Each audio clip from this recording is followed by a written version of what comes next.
नमस्कार बच्चों, आज हम पढ़ाने वाले हैं पाठ 5 जिसका नाम है प्रथम स्वतंत्रता संग्राम कारण एवं परिणाम। बच्चे, हमने इसमें सब कुछ आपको बता ही चुके हैं कि कैसे प्रथम जो है कि स्वतंत्रता संग्राम कैसे हुआ। इसे हम प्रथम स्वतंत्रता संग्राम क्यों कहते हैं? क्योंकि यह 1857 की क्रांति थी। यह स्वतंत्रता संग्राम इसलिए कहा जाता है कि यह क्रांति सफल तो नहीं हुई, जो 1857 की क्रांति थी यह सफल तो नहीं हुई, लेकिन इसने आगे आने वाले जितने भी आंदोलन थे, जितने भी जो है महापुरुषों ने आंदोलन किया, उन्होंने हमेशा जो है लोगों को जागरूक करने के लिए, लोगों को जो है कि साहस देने के लिए हमेशा ये बताते थे कि हमने 1857 में थोड़ी सी बस कसर बाकी रह गई थी, वरना अंग्रेजों को क्या करते, भारत से खदेड़ कर बाहर कर दिए होते। तो ये क्या होता है कि ये आंदोलन जो है कि हमारे लिए सफलता भले से ना लेके आए, लेकिन जन्म जन्मांतर तक हमारे लिए प्रेरणा के स्रोत बने रहते हैं। आज भी कोई सैनिक जो है अगर किसी तानाशाही के विरुद्ध या किसी शासक के विरुद्ध विद्रोह करता है तो हम उसे कहते हैं कि मंगल पांडे की तरह विद्रोह कर रहा है। वही मंगल पांडे जो 1857 की क्रांति का अग्रदूत रहा है, अगुआ रहा, जिन्होंने 1857 की क्रांति की ज्वाला भड़काई थी। तो हमने इसमें ये देखा था बच्चों कि 1857 के कारण क्या क्या थे। आर्थिक कारण हमने देखा था, फिर इसके बाद हमने राजनीतिक कारण देखा था कि किस तरह से ब्रिटिश नीतियाँ जो है कि वो जो है कि लोगों के लिए रास नहीं आ रही थी। जो अभिजात वर्ग था, जो हमारे यहाँ पढ़ा लिखा वर्ग था, उसको भी समझ में नहीं आ रहा था। जो राजा और रजवाड़े छोटे छोटे नवाब थे, उनको भी जो है कि बहुत परेशानियाँ हो रही थी। इसके बाद सामाजिक और धार्मिक कारण।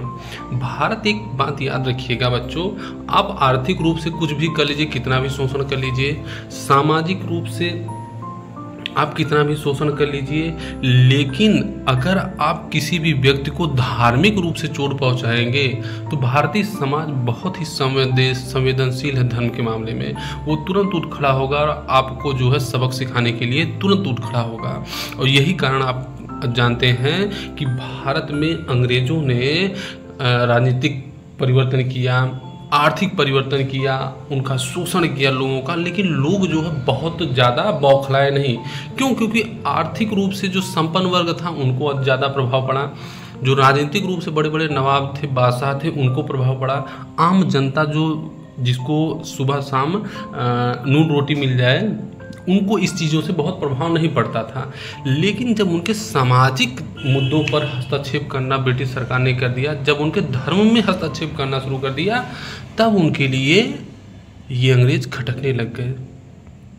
आज भी देखो, आज भी भारत की राजनीति में धर्म और जाति इतना हावी है कि कोई उसको भारतीय राजनीति से हटा नहीं सकता। हर धर्म, हर जो है कि राजनीतिक पार्टी ये चाहती है कि धार्मिक आधार पर विभाजन कर दें और अपना वोट बैंक जो है कि संगठित करके हम क्या करें, चुनाव जीत जाएं, या जातियों को संगठित कर लें और अपना चुनाव जीत जाएं। क्यों? क्योंकि भारतीय समाज और धर्म जो है इतना गहरे रूप से लोगों के मन और मस्तिष्क में जमा हुआ है कि वो अगर धर्म पर, आप किसी के धर्म पर हमला करेंगे तो वो जन जो छोटा छोटा, जिसको खाने के लिए नहीं, जिसको पीने के लिए नहीं है, वो भी खड़ा होकर आपको लाठी डंडे के साथ मार भगाने के लिए तैयार होगा। और यही हुआ अंग्रेजों के साथ।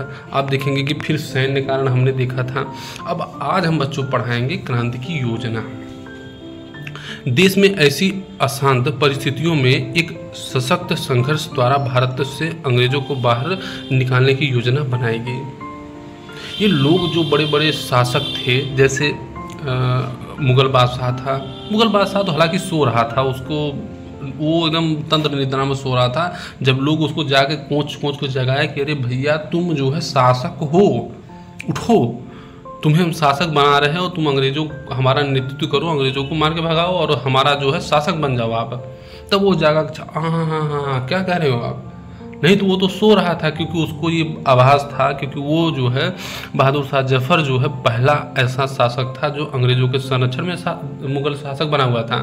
तो वो उसे पहले से ही वो अंग्रेजों के अधीन था। लेकिन जब जनता का दबाव उस पर पड़ने लगा, तब वो जो है जागना स्टार्ट किया। तो इन सब जैसे जो है कि बताते हैं कि इस विद्रोह में जो योजना बनाई जा रही थी, उसमें कमल का फूल और रोटी, ये क्रांति का प्रतीक थी। इसी के माध्यम से लोग जो है एक व्यक्ति को दूसरे व्यक्ति को देखकर कहते थे कि अरे भैया ये कमल का फूल है, आप समझ जाइए, हम बोलेंगे नहीं। मतलब आपको विद्रोह जब भी बिगुल बजेगा आपको आंदोलन में आ जाना है। तो ऐसे ही जो है कि लोगों ने जो है कि रोटी और फूल देकर लोगों ने जो है कि क्रांति का बिगुल बजाया, योजना बनाई। स्वतंत्रता संघर्ष की योजना का कार्य नाना साहब, तात्या टोपे, झांसी की रानी लक्ष्मीबाई तथा कुंवर सिंह आदि ने आरंभ किया। इन्हीं ने सबसे पहले प्रारंभ किया। अपनी जनता को संदेश दिया कि भाई ऐसा है कि अगर आप लड़े नहीं तो हम तो मरेंगे ही, लेकिन अंग्रेज आपको भी छोड़ने वाले नहीं हैं। तो जनता को लगा कि बात तो सही है, ये जो हमारे शासक हैं, नवाब हैं, इनसे तो हम कोई बात कह लेते हैं, इनकी बात तो हम समझ जाते हैं, ये सुख दुख में हमारे काम आते हैं, लेकिन अंग्रेज एक तो अंग्रेजी फड़ बोलेगा तो वो तो समझ में आएगा नहीं। दूसरी चीज़ ये बाहरी है और हमसे कौन सा इनकी सहानुभूति है, ये तो जितना अधिक से अधिक पाएंगे उतना लूट के लेके चले जाएंगे। तो उनको लगा कि नहीं, जो है कि इन नवाबों का हमें साथ देना चाहिए। इस आंदोलन का अखिल भारतीय नेतृत्व करने के लिए बहादुर शाह जफर को चुना गया। मतलब बहादुर शाह जफर सो रहा था, उसको चुना गया, करे उठ, तू शासक है, तू सो काहे रहा है और तुझे क्या है, हमारे आंदोलन का नेतृत्व करना है। तो जफर जगह जो है इस शायरी लिखने में मस्त रहता था, ये शायरी बहुत लिखता था, इसी नाम इसका जफर पड़ा है। तो इस कारण से आप देखेंगे कि जफर इस आंदोलन का नेतृत्व करता है। दिल्ली, लखनऊ, झांसी, मैसूर व अवध के नवाबों, राजाओं तथा जमींदारों से संपर्क किया गया, सबको संगठित किया गया। जमींदार जो है कि एक दूसरे से, अरे भैया ये अंग्रेज हैं, अगर जोनों की सत्ता मुगल की आई आई, जब हमारे देश के अगर कोनो शासक बन आई तो हम लोग के चांदी हुई आई, जोन हम लोग के पीट पाट के चली आते हैं, क्यों औकात ना हो कि जोनों की हम लोग जमींदारी छीन ली या क्यों हम लोगों के विरोध कर दी। तो यह तरह से राजा एक दूसरे से बात कर रहे हैं, बैठक भइल, जमींदारन के बैठक हुए, लेकिन नवाब एक दूसरे से मिले लग रहा है। जब बिल्कुल होत रहा है तो वह समय जोनों की अंग्रेज ये है जोनों की मस्त रहें कि हम लोगों के पास तो सेना, हम लोगों के पास तो सैनिक हो, ये जोन विद्रोही हैं उन्हें आसानी से कुचल ले जाए। लेकिन ये सब जब बैठक होती रहा है तो वह बैठक में हमने बता दें कमल और रोटी लेके राजा भी जोनों की एक दूसरे नवाब के जाए तो एक भेंट में दें। एक संदेश रहा है कि भैया तुहों के क्रांति में क्या करेगा, भाग ले। मुगल सम्राट बहादुर शाह तथा उसकी बेगम जीतन महल, अवध के नवाब की बेगम हजरत महल तथा कुंवर सिंह आदि का संगठन बनाया गया। इन्होंने एक संगठन बनाया कि हम अगर विद्रोह करेंगे, यदि आपके ऊपर कोई अटैक कर रहा है तो आप जो है कि अवध के ऊपर कोई अटैक कर रहा है तो मुगल सम्राट उसकी सहायता करेगा, और अगर कुंवर सिंह पर कोई अटैक कर रहा है तो जो है कि बहादुर शाह जफर और अवध की बेगम हजरत महल उस पर क्या करेंगी, हमला करेंगी। तो इससे क्या होगा कि एक दूसरे की सुरक्षा भी हो जाएगी और उनको घेर कर बाहर भी कर देंगे। आंदोलनकारियों द्वारा रोटी तथा कमल के फूल को विद्रोह के संकेत का प्रतीक बनाया गया। भाई कुछ प्रतीक होता है ना कि लोग जाने कि हाँ अरे विद्रोह तो होने शुरू हो गया। तो यही रोटी और कमल के फूल को ये विद्रोह का प्रतीक बनाए हुए थे। संघर्ष की तिथि 31 मई 1857 की निश्चित की गई है। ये 31 मई 1857 की तिथि तो निश्चित कर दी गई। इन शासकों ने मिलकर, मुगल जो शासक था उसने और इसके बाद अवध के नवाब ने, इन सब ने मिलकर 31 मई 1857 की तिथि निश्चित कर दी। लेकिन होता क्या है अभी आपको दिखाते हैं। देखिए ये किस चित्र के माध्यम से समझाने की कोशिश किया हुआ है। क्या 1857 के स्वतंत्रता संग्राम का मानचित्र। देखिए ये आपका जो है भारत का पूरा मैप है। तो भारत के पूरे मैप में इसने बताने की कोशिश की हुई। देखिए ये पहला क्या दृश्य बता रहा है, सिपाहियों का विद्रोह मेरठ में, बहादुर शाह जफर दिल्ली में, रानी लक्ष्मीबाई झांसी में, जमींदार कुंवर सिंह अंग्रेजों के खिलाफ बिहार से संघर्ष किया, नाना साहब ने कानपुर से झंडा गाड़ दिया, मंगल पांडे अपने साथियों के साथ बैरकपुर बंगाल में जो है क्रांति की बोल बजा दिए कि हम जो है कारतूस लगी चर्बी का प्रयोग नहीं करेंगे, हम जान दे देंगे, लेकिन गाय हमारी माँ है, हम उसका विद्रोह करेंगे। बेगम हजरत महल, बेगम हजरत महल वही हैं जिनकी जिनको जो है कि अवध के नवाब थे वाजिद अली शाह, जिनको कुशासन के आरोप में जो है कि सत्ता से बेदखल लॉर्ड डलहौजी ने कर दिया था, उसी की बेगम का नाम बेगम हजरत महल है। उन्होंने लखनऊ से विद्रोह कर दिया। इसके बाद आप देखेंगे कि रानी अवंतीबाई मध्य प्रदेश से विद्रोह का नेतृत्व की। इस तरह से आप देखेंगे कि अलग अलग क्षेत्रों से शासकों ने क्या किया, नवाबों ने, राजाओं ने, जमींदारों ने अपने तरफ से संघर्ष करना शुरू कर दिया। और इनके पीछे इनके जो जमींदार थे, इनकी जो आम जनता थी, सिपाही थे, उन सब ने भी राजाओं का साथ दिया और ये कहा कि अंग्रेजों को हमें क्या करना है, भारत से खदेड़ कर बाहर कर देना है। सन 1857 की क्रांति की शुरुआत बैरकपुर से हुई। इसके बाद यह किन किन शहरों में फैली, उन्हें चिन्ह के आधार पर क्रमानुसार लिखिए। बैरकपुर से फैली, आप धीरे धीरे लिखते चले जाइए, आपको नीचे अभी हम पढ़ाते चले जाएंगे। क्रांति की प्रमुख घटनाओं में उत्तर प्रदेश का योगदान। बैरकपुर, पहले हम बात करेंगे बैरकपुर का। बैरकपुर लॉर्ड कैनिंग ने चर्बी युक्त कारतूस के प्रयोग के लिए भारतीय सैनिकों के साथ धोखाधड़ी की। धोखाधड़ी इस बात की कि उसने कहा कि इसमें ये बात चर्चा तो होने लग गई थी, क्योंकि भाई सैनिकों को कहीं न कहीं खबर तो हो जाती है कि कुछ ना कुछ तो गड़बड़ हमारे साथ हो रहा था।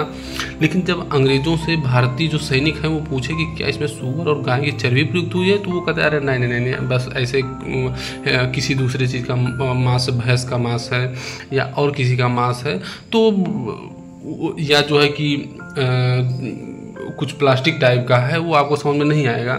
तो भारतीय जो सैनिक थे वो उनको जो है कि नज़रअंदाज कर देते थे।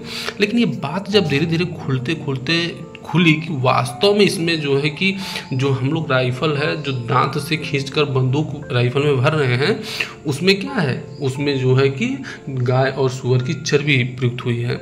अब लोगों, जो भारतीय जो सैनिक थे, वो तो आग बबूला हो उठे कि अरे हमारा धर्म भ्रष्ट करवा रहे हैं ये सब। हमने कहा था कि आप किसी का घर ले लीजिए, आप किसी की ज़मीन ले लीजिए, वो आपको बर्दाश्त कर देगा भारतीय, लेकिन अगर किसी उसके धर्म में आप हस्तक्षेप करेंगे तो वो कब, वो ज़िंदगी में नहीं बर्दाश्त करेगा आपको, वो लाठी डंडा लेके खड़ा हो जाएगा। 29 मार्च सन 1857 को बंगाल छावनी के सिपाही मंगल पांडे ने कारतूस के प्रयोग से मना कर दिया तथा अपने साथियों को विद्रोह के लिए संगठित किया। इसके परिणाम स्वरूप मंगल पांडे को फांसी दे दी गई। मंगल पांडे 29 मार्च 1857 को विद्रोह कर दिया और अपने दो जो है कि सिपाहियों नहीं, 2 ब्रिटिश अधिकारियों की उसने हत्या कर दी।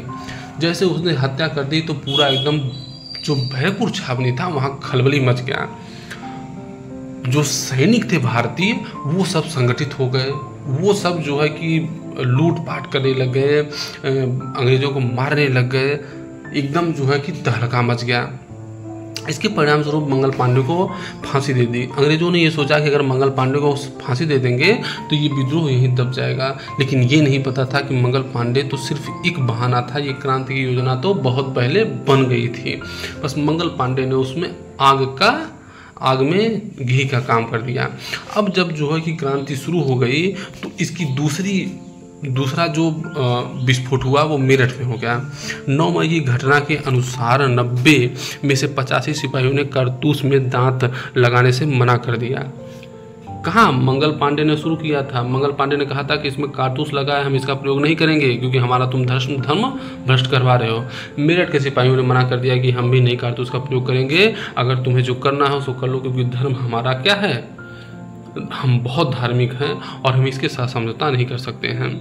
इस कारण 90 में से जो है कि 85 सिपाहियों ने कारतूस का प्रयोग करने से मना कर दिया। इस कारण इन सिपाहियों को 10 वर्ष की जेल की सख्त सजा दी गई। 10 मई 1857 को मेरठ में तैनात पूरी भारतीय सेना ने विद्रोह कर दिया तथा जेल पर धावा बोलकर अपने साथियों को छुड़ा दिया और कई अंग्रेज अधिकारियों को मार डाला। अब जब भारतीय जो है उनमें से 90 लोगों 90 में से 85 लोगों ने मना कर दिया कि हम कारतूस का प्रयोग नहीं करेंगे, तो अंग्रेज़ों को लगा कि इनको सज़ा दी जाए। जब 85 लोगों को सज़ा देंगे तो क्या हो सकता है कि 10,000 लोग जो है वो कारतूस का प्रयोग करने से डर जाएं और वो कारतूस का प्रयोग करना शुरू कर दें जो चर्बी लगी हुई है। तो उन्होंने इस डर को फैलाने के लिए ये प्रयोग किया, लेकिन उसकी प्रतिक्रिया हो गई और प्रतिक्रिया होकर ये 10 मई को 1857 में मेरठ में पूरा विद्रोह हो गया। अब जब विद्रोह हो गया तो विद्रोहियों का साथ जनता ने दिया और जनता ने जाकर जो है मेरठ के जेल की दीवारें तोड़ दी और तोड़ के सारे जो कैदी थे उनको बाहर निकाल दिया। और उन्होंने बाहर निकलते ही जितने भी अंग्रेज सिपाही और जो अधिकारी मिले सबको मार डाला। अब इसके बाद इलाहाबाद में भी इसी तरह से इलाहाबाद प्रयागराज आग देखिए फैल रही है। जून 1857 में लियाकत अली के नेतृत्व में क्रांति का बिगुल बजा। लियाकत अली ने वहाँ 1857 की क्रांति के लिए बिगुल बजा दिया। वहाँ उसने विरोध कर दिया कि हम जो है सूअर की चर्बी का प्रयोग नहीं करेंगे, हम सूअर की चर्बी का प्रयोग नहीं करेंगे। और उसके नेतृत्व में लोगों ने, जो उसके सिपाही थे वो भी आ गए और जो उसका जो है कि एक भाई नवाब था तो उसका अपना राजघराना था, उसके अपने सैनिक थे, वो सब आ गए और उन्होंने क्रांति को आगे बढ़ाया। लेकिन जनरल नील ने इस क्रांति का दमन कर दिया। लेकिन जनरल नील ने क्या किया कि इस विद्रोह को दबा दिया। फैजाबाद 1857 के स्वतंत्रता संग्राम का फैजाबाद में नेतृत्व मौलवी अहमद उल्लाह ने किया। कैंपबेल ने यहाँ के स्वतंत्रता संघर्ष को दबा दिया। 1857 में फैजाबाद, यही अवध का क्षेत्र जो अयोध्या अब नाम हो गया है, वहाँ पर मौलवी अहमद उल्लाह ने अपने सभी जो है कि जमींदारों को संगठित किया, अपने सभी सैनिकों को संगठित कर दिया और विद्रोह कर दिया। जनता भी उसके साथ खड़ी हो गई। लेकिन कैंपबेल नाम के एक ब्रिटिश सेनाधिकारी ने उनको दबाने की कोशिश की और दबा दिया। फिर बहराइच में राजा हरदत्त सिंह ने बहराइच में क्रांति का नेतृत्व किया। उन्होंने अपने बॉन्डी के किले से अंग्रेजों का कड़ा मुकाबला किया, लेकिन अंततः वीरगति को प्राप्त हो गए। मतलब उन्होंने भी अपना, मतलब ये देखिए फैलता जा रहा है साइकिल पे साइकिल। ऐसा नहीं कि मतलब जो है कि एक स्थान पर, जैसे कहते हैं ना कि वो हाइड्रोजन बम हो गया, कि वो जो उनका बोलते हैं हाइड्रोजन बम जब फूटता है तो एक के बाद उसमें साइकिल बनती जाती है। वो अनियंत्रित अभिक्रिया होती है जब तक कि वो सारी चीज़ों को नष्ट भ्रष्ट नहीं कर देती। उसी तरह से जो है कि ये 1857 की क्रांति हुई। इसके बाद हजारों सैनिकों ने दिल्ली की ओर कूच कर दिया। हर सैनिक दिल्ली की ओर भागे। वहाँ के लोग उनके साथ मिलकर लाल किले पहुँचे। वहाँ पहुँचकर बहादुर शाह द्वितीय, जिसे बहादुर शाह जफर भी कहते हैं, को भारत का शासक घोषित कर दिया। उन्होंने कहा कि तुम्हें क्या करना है, हम तुम्हें अपना शासक घोषित करते हैं और तुम हमें आदेश दो कि क्या करना है। लेकिन 4 माह बाद अंग्रेजों ने दिल्ली पर पुनः आधिपत्य जमा लिया। बहादुर शाह द्वितीय की 1862 में यंगून में मृत्यु हो गई। बहादुर शाह को जो है कि जनता का समर्थन तो मिल गया, लेकिन अंग्रेज इतने अभी पावरफुल थे, उनकी सेना इतनी बड़ी थी। और एक तो दूसरी चीज़ आप देखिए कि अगर आपके पास तोप हो, आपके पास गोली हथियार हो, तो आपकी सेना वैसे ही मजबूत हो जाती है। लेकिन भारत की जो सेना थी उसके पास ना तो जनता थी, ना तो उसके पास हथियार थे। वो लाठी डंडा रॉड यही सब तो लेकर चल रही थी। उसके पास ना तो बंदूकें थी ना तोपें थी, लेकिन फिर भी वो मुकाबला कर रही थी।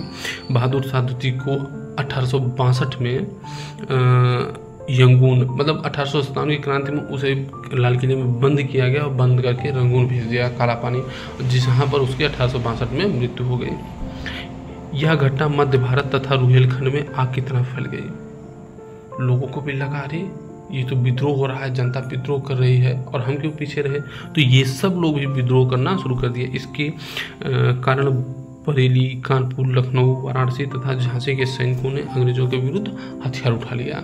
उन्होंने कहा कि हमको भी इस क्रांति में, इस संघर्ष में भाग लेना है। और उन्होंने फिर विद्रोह करके जनता को जो है कि जगाया, जनता को अपने साथ लिया और अंग्रेजों से संघर्ष करने के लिए आगे बढ़े। नमस्कार, अब कल पढ़ाएंगे।